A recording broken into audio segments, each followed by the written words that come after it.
பார்த்துக் கொண்டிருப்பது நியூஸ் 21 செய்திகள். தமிழ்நாடு செய்திகளை உடனுக்குடன் தெரிந்து கொள்ள நியூஸ் 21 செய்திகளை பாருங்கள்.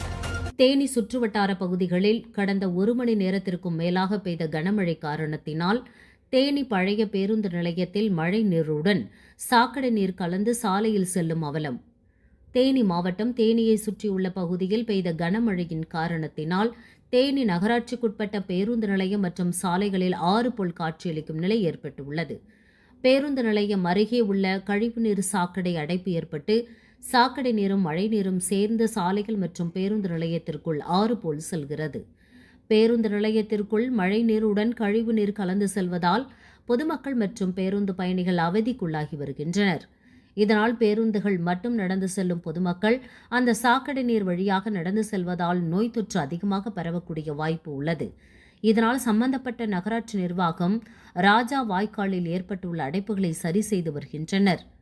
நியூஸ் 21 செய்திகளுக்காக செய்தியாளர் எஸ். முகமது இஸ்மாயில். கிராம சபை கூட்டம். ராணிப்பேட்டை மாவட்டம் ஆற்காடு ஒன்றியம் ஆரப்பாக்கம் ஊராட்சியில் சிறப்பு கிராம சபை கூட்டம் நடைபெற்றது. இந்த கூட்டத்திற்கு ஊராட்சி மன்ற தலைவர் பேபி கன்னியப்பன் தலைமை தாங்கினார். இதில் சிறப்பு அழைப்பாளராக துணை வட்டார வளர்ச்சி அலுவலர் சேகர் கலந்து கொண்டார். இதில் மின்விளக்கு வசதி, தண்ணீர் வசதி உள்ளிட்ட அடிப்படை வசதிகள் வேண்டி பொதுமக்கள் கோரிக்கை வைத்தனர். விரைவில் கோரிக்கையை நிறைவேற்றுவதாக தீர்மானம் நிறைவேற்றப்பட்டது.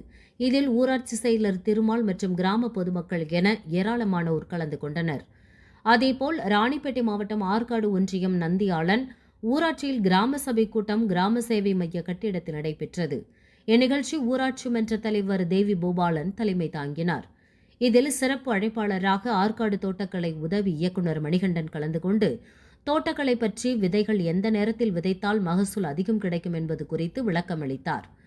இதில் ஊராட்சி மன்ற துணைத் தலைவர் சத்யபிரியா, ஊராட்சி மன்ற உறுப்பினர்கள், பொதுமக்கள் என ஏராளமானோர் கலந்து கொண்டனர். ஓமலூர் அடுத்த காடையாம்பட்டி தாலுகா கணவாய்புதூர் ஊராட்சிக்கு உட்பட்ட கண்ணப்பாடி, பூமரத்தூர், வீராட்சியூர் போன்ற மலை கிராமங்கள் உள்ளது. இதில் கணவாய்புதூர் முதல் கண்ணாப்பாடி வரை தார் சாலை அமைக்கப்பட்டு மிகவும் பழுதடைந்து சென்று வர முடியாத நிலையில் இருந்த நிலையில் பொதுமக்களின் கோரிக்கையை ஏற்று நேற்று தமிழக நெடுஞ்சாலை மற்றும் பொதுப்பணித்துறை அமைச்சர் ஏவா வேலு மற்றும் சுற்றுலாத்துறை அமைச்சர் ராஜேந்திரன் ஆகியோர் நேரில் சென்று ரோட்டினை பார்வையிட்டு ஆய்வு செய்தனர். தொடர்ந்து கணவாய்புதூர் ஊராட்சிக்குட்பட்ட கண்ணாப்பாடி, கணவாய்புதூர் பஸ் நிறுத்தத்திலிருந்து கடந்த புத்தாண்டுகளுக்கு முன்பு தார் சாலை அமைக்கப்பட்டது. இந்த நிலையில் இந்த சாலை மிகவும் பழுதடைந்து குண்டும் குழியுமாக உள்ளது. அதேபோல் கண்ணப்பாடியிலிருந்து நாகலூர் வரையிலும் ஏற்காடு இணைப்பு சாலை வரை உள்ள சாலையும் பழுதடைந்து காணப்படுகிறது. மலை கிராமத்திற்கு கண்ணப்பாடி வரையும், கண்ணப்பாடியிலிருந்து நாகலூர் ஏற்காடு வரையும் இணையும் சாலையை அமைத்து கொடுக்க மலை கிராம மக்கள் சுற்றுலாத்துறை அமைச்சர் ராஜேந்திரனிடம் கோரிக்கை விடுத்தனர். இம்மக்களின் நீண்டகால கோரிக்கையை அமைச்சர் ராஜேந்திரன் நெடுஞ்சாலைத்துறை அமைச்சர் ஏவா வேலுவிடம் தெரிவித்து மக்களின் தேவை குறித்து தெரிவித்தார். இந்த சாலையானது காடையாம்பட்டி ஊராட்சி ஒன்றிய சாலையாகவும், நெடுஞ்சாலைத்துறை சாலையாகவும், வனத்துறைக்கு உட்பட்ட சாலையாகவும் இருந்து வருகிறது. இந்த நிலையில் பொதுமக்களின் கோரிக்கையை ஏற்று நேற்று அமைச்சர்கள் ஏவா வேலு மற்றும் ராஜேந்திரன், சேலம் எம்பி செல்வ கணபதி, மேலவை எம்பிஎஸ் ஆர் சிவலிங்கம் ஆகியோர் ஆய்வு மேற்கொண்டனர். அப்போது சேலம் மாவட்ட கலெக்டர் பிருந்தாதேவி, மாவட்ட வன அலுவலர் கஷாய்ப் ஷாங் அமைச்சர்களுக்கு விளக்கம் அளித்தனர். தொடர்ந்து மலைப்பாதையில் சென்று ரோட்டினை ஆய்வு செய்தனர். இதைத் தொடர்ந்து நடைபெற்ற மக்கள் சந்திப்பு கூட்டத்தில் கலந்து கொண்டு பேசிய அமைச்சர் ஏவா வேலு, தீவட்டிப்பட்டியிலிருந்து கணவாய்புதூர், கண்ணப்பாடி, நாகலூர் செல்லும் சாலை, ஊராட்சி ஒன்றிய சாலை, நெடுஞ்சாலைத்துறை சாலை, வனத்துறை சாலை என உள்ளது. இந்த சாலையை அந்தந்த துறைகளிடமிருந்து பெற்று நெடுஞ்சாலையுடன் இணைத்து பகுதி பகுதியாக 20 அடி அகல சாலையாக அமைத்துக் கொடுக்க ஆய்வுகள் செய்யப்பட்டது. இந்த சாலை ஏற்காட்டிற்கு செல்ல 3வது வழியாக இருக்கும். இதன் திட்ட அறிக்கையை முதலமைச்சரிடம் சமர்ப்பித்து அதற்கான நிதியை பெற்று மக்களின் கோரிக்கையை பகுதி பகுதியாக நிறைவேற்றி கொடுக்கப்படும் என்று பேசினார். இந்த கூட்டத்தில் காடையாம்பட்டி ஒன்றிய திமுக செயலாளர்கள் அறிவழகன், ரவிச்சந்திரன், பெருமாள், நகர செயலாளர் பிரபாகரன் உள்ளிட்ட பலரும் கலந்து கொண்டனர். மக்களின் கோரிக்கையை ஏற்று அமைச்சர்கள், அதிகாரிகள் நடத்திய ஆய்வு மற்றும் வாக்குறுதியால் அப்பகுதி மக்கள் மிகுந்த மகிழ்ச்சியடைந்தனர். நியூஸ் 21 செய்திகளுக்காக ஓமலூர் செய்தியாளர் சித்தையன். கொடைக்கானலில் அண்ணா சாலை பகுதியில் அமைந்துள்ள ஸ்ரீ வரதராஜ பெருமாள் திருக்கோவில் புரட்டாசி மாத பிரம்மோற்சவ விழா சிறப்பாக நடைபெற்றது. திண்டுக்கல் மாவட்டம் கொடைக்கானல் அண்ணா சாலை பகுதியில் அமைந்துள்ள ஸ்ரீ வரதராஜ பெருமாள் திருக்கோவிலின் புரட்டாசி மாத பிரம்மோற்சவ விழா புரட்டாசி 23 வியாழக்கிழமை அன்று திருக்கோவிலில் கொடியேற்றப்பட்டது. மூலவர் வரதராஜ பெருமாளுக்கு பல்வேறு சிறப்பு அபிஷேகங்களும் பூஜைகளும் நடைபெற்றது. பிறகு உற்சவமூர்த்தியின் திருவீதி உலா மின் விளக்குகளால் அலங்கரிக்கப்பட்ட வாகனத்தில் 3 நாட்களும் ஊர்வலமாக திருவீதி உலா நடைபெற்றது. ஆயிரக்கணக்கான பக்தர்கள் ஸ்ரீ வரதராஜ பெருமாளை மனமுருகி வேண்டினார்கள். மேலும் இறுதி நாளான இன்று அன்னதானம் வழங்கும் நிகழ்ச்சியில் சுமார் 1500க்கும் மேற்பட்டோருக்கு மாபெரும் அன்னதானம் வழங்கப்பட்டது. இந்த விழாவிற்கான சிறப்பு ஏற்பாடுகளை திருப்பணி ஆலய கமிட்டியினர், முன்னாள் நகர்மன்ற தலைவர் VS கோவிந்தன், செயலாளர் ராஜாராம், அங்கப்பன், திருப்பணி கமிட்டி செயலாளர் ராஜேஷ் கண்ணா ஆகியோர் சிறப்பாக செய்திருந்தார்கள். மேலும் இந்த நிகழ்ச்சியில் நகரமன்ற தலைவர் செல்லதுரை, நகரமன்ற துணைத் தலைவர் மாயக்கண்ணன் ஆகியோர் கலந்து கொண்டனர். ஏராளமான பக்தர்கள் கலந்து கொண்டனர். நியூஸ் 21 செய்திகளுக்காக தலைமை செய்தியாளர் கூல் சுரேஷ். திண்டுக்கல் ஊராட்சி ஒன்றியம் பள்ளப்பட்டி முதல்நிலை ஊராட்சியில் தனி அலுவலர் தலைமையில் நடைபெற்ற கிராம சபை கூட்டத்தில் 15 பொருள் சம்பந்தமாக விவாதம் நடைபெற்றது.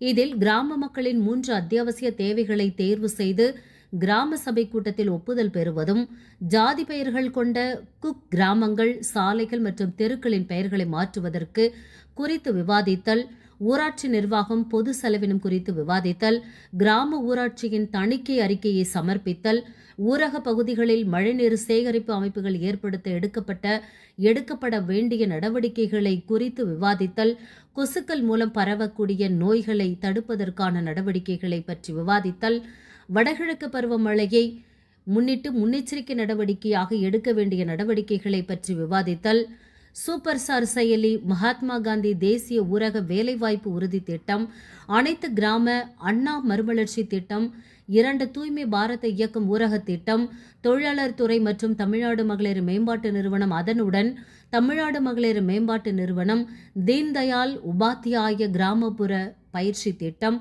மற்றொரு கிராமங்களில் வளர்ச்சிக்கான பல்வேறு திட்டங்கள் குறித்து விவாதிக்கப்பட்டன. இந்நிகழ்ச்சியில் தனி அலுவலர் மற்றும் பள்ளப்பட்டி ஊராட்சி ஒன்றிய பொதுமக்கள், அரசியல் பிரமுகர்கள் உள்ளிட்டோர் கலந்து கொண்டனர்.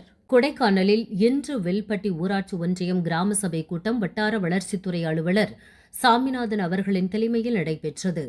திண்டுக்கல் மாவட்டம் கொடைக்கானலில் வில்பட்டி ஊராட்சிக்கு உட்பட்ட வில்பட்டி பஞ்சாயத்து அலுவலக கட்டிடத்தில் கிராம சபை கூட்டம் நடைபெற்றது. இந்த கூட்டத்தில் வட்டார வளர்ச்சி அலுவலர் சாமிநாதன் அவர்களின் தலைமையில் நடைபெற்றது. செக்ரட்டரி ரங்கராஜன் அவர்களின் ஆலோசனைப்படியும் பொதுமக்களின் பல்வேறு குறைகள் முன்னெடுத்து வைக்கப்பட்டன.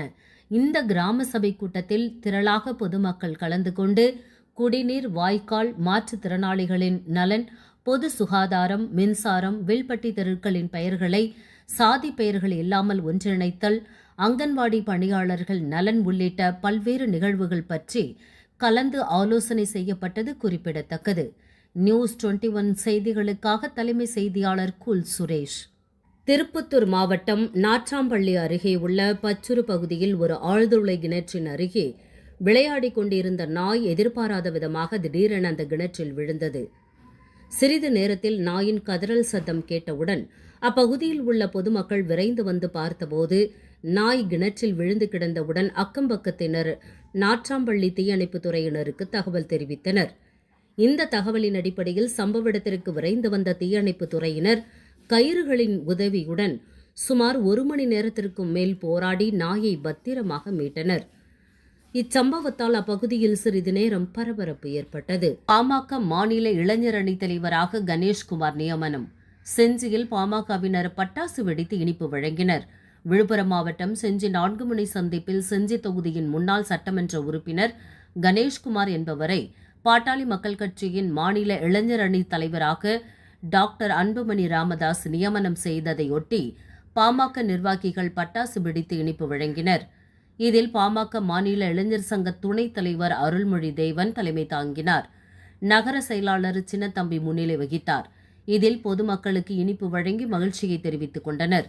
நிகழ்ச்சியில் வழக்கறிஞர் திருமலை வாசன், மாவட்ட வன்னியர் சங்க அமைப்பு தலைவர் ஐயனார் மற்றும் பாமக நிர்வாகிகள் கலந்து கொண்டனர். செஞ்சி வனச்சரகம் மற்றும் செக்கோவார் நிறுவனம் சார்பில் வனவிலங்கு பாதுகாப்பு விழிப்புணர்வு. விழுப்புரம் மாவட்டம் செஞ்சி அடுத்த ஆலம்பூண்டி தாங்கல்கரை புனித அகஸ்தினால் உயர்நிலைப் பள்ளியில் செஞ்சி வனச்சரக அலுவலகம் செக்கோவார் நிறுவனம் சார்பில் வனவிலங்கு பாதுகாப்பு விழிப்புணர்வு நிகழ்ச்சி நடைபெற்றது. பள்ளியின் தாளாளர் ஜோஸ்பின் தலைமை தாங்கினார். சிறப்பு அழைப்பாளராக வனச்சரக அலுவலர் பழனிவேல், பாலசுந்தரம், பச்சையப்பன் ஆகியோர் கலந்து கொண்டு மாணவர்களுக்கு வனவிலங்கு பாதுகாப்பு குறித்த விழிப்புணர்வை ஏற்படுத்தினர். செக்கோவா நிறுவனம் சார்பில் ஜெயசீலன், ரவீந்திரன், திலீப், சக்திவேல் சிறப்புரையாற்றினர். மாணவர்களுக்கு வனவிலங்கு பாதுகாப்பு குறித்த ஓவிய போட்டி, கட்டுரை போட்டி, பேச்சு போட்டி நடத்தப்பட்டு பரிசுகள் வழங்கினர். தொடர்ந்து பள்ளி வளாகத்தில் மரக்கன்றுகள் நடப்பட்டது.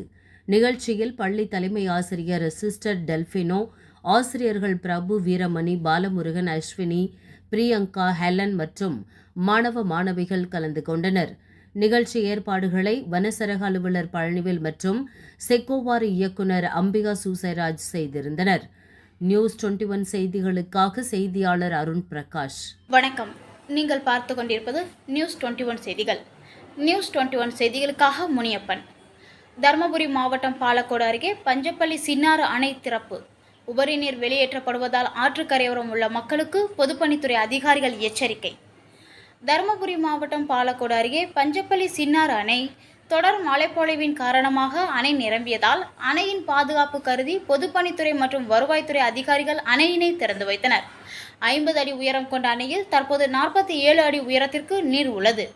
அணைக்கு நீர்வரத்து வினாடிக்கு 1100 கன அடியாக உள்ளது. 150 கன அடி வீதம் தண்ணீர் வெளியேற்றப்பட்டு வருகிறது.